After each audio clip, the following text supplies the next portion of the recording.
Welcome to Two Tall Guys Talking Sales. I'm your host for this session. I'm Sean. And I'm Kevin.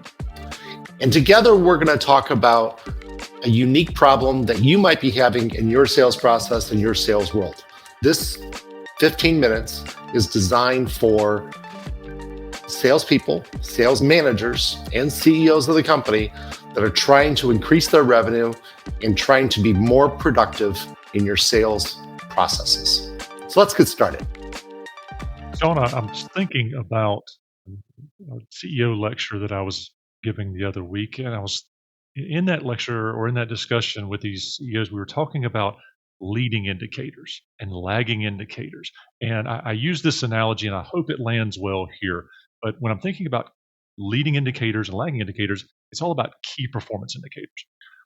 We don't want to just measure the lagging indicators, things like profit, total sales last month, all the things that happen in your retrospective, thinking about trying to drive out the rear view mirror.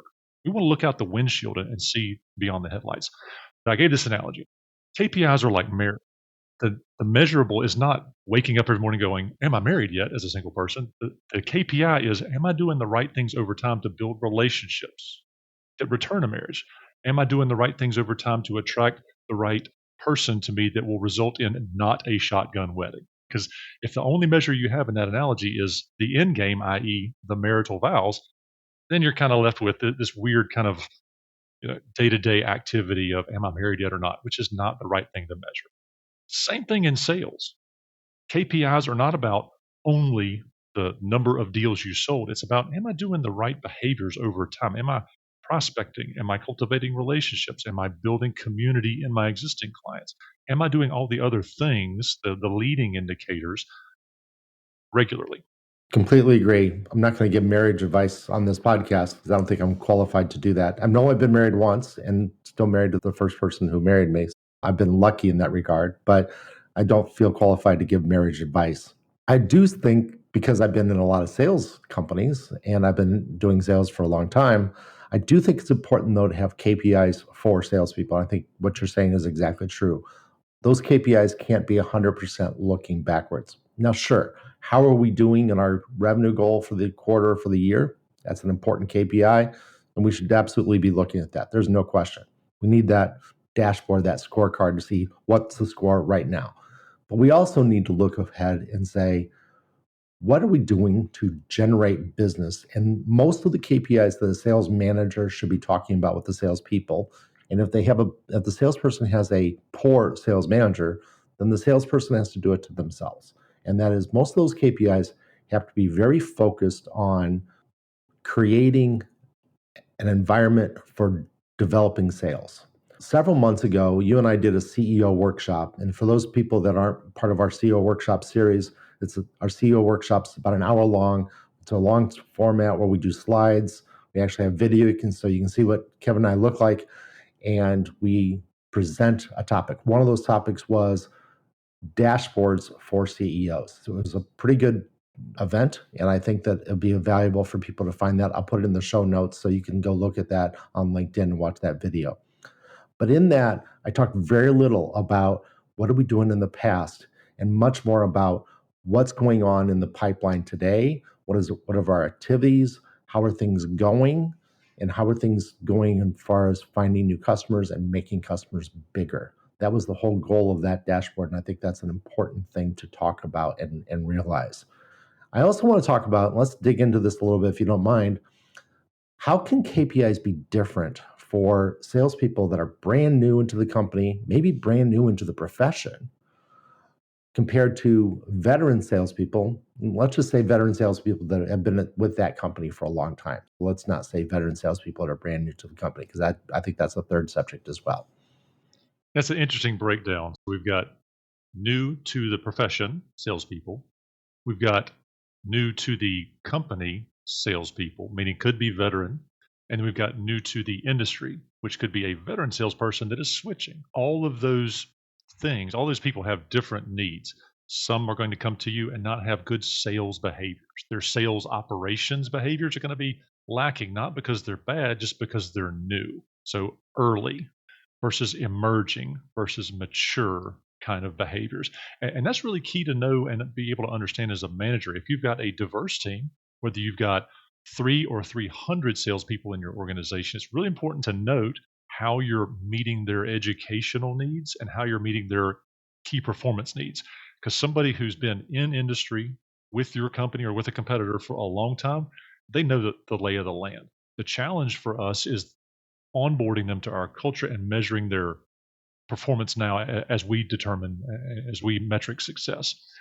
Early people need very operational thinking. As a sales leader, I want you to think about, how am I serving their needs to understand how we do business versus someone who's mature. They need to understand how your company does business, but they know the industry. It's not so much of an educational aspect.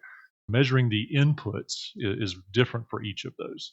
For new salespeople, I've talked about this before, primarily on those CEO workshops that I just mentioned before. I talk about a document that I create for every new salesperson, and it's always a different document for every salesperson and for every company I've been with. The title of the document is Getting Up to Speed, GUTS, GUTS, Getting Up to Speed. And GUTS is all about what are you going to do the first 90 days, and then what are you going to do the first 6 months, and then the first year. The first 90 days, you're going to do a lot of education on yourself, a lot of education of what the product is, what the company does, the policies, meeting all of the people. I'm a big believer that a new salesperson should meet every executive in the company, should walk around, meet everybody's job. What do you do? How can I help you? All that stuff. That's part of the first 30-day kind of conversation. Read all the stuff.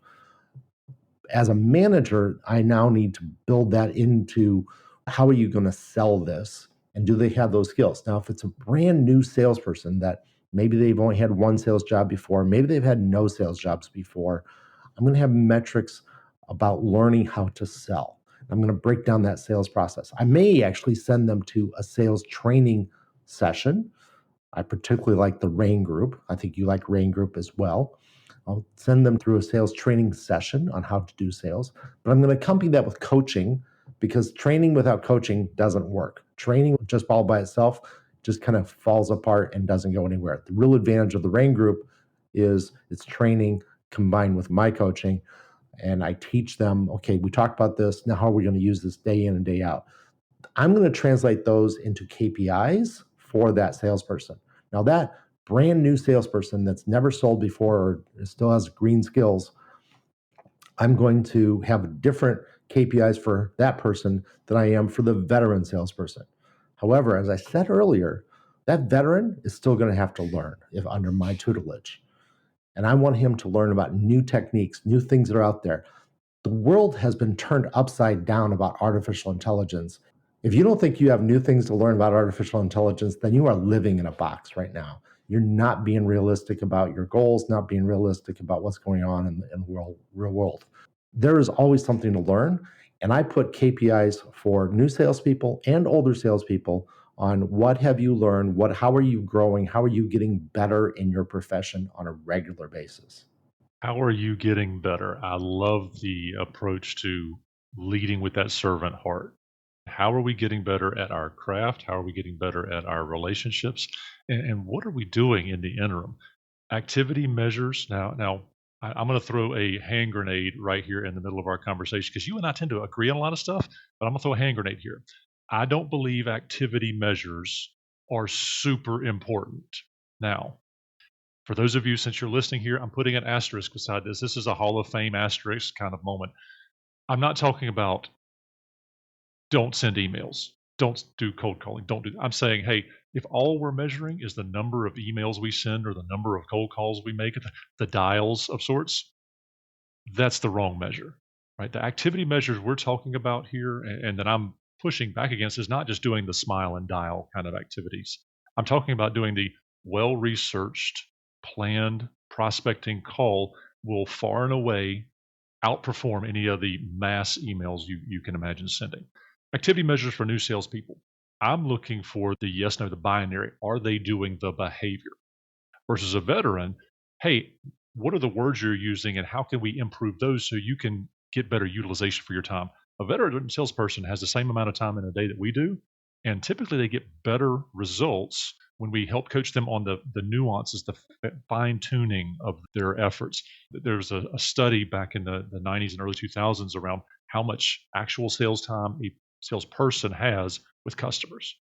And it was shocking to me to learn that it was less than 30% of an average rep's time is actually spent in front of the customer.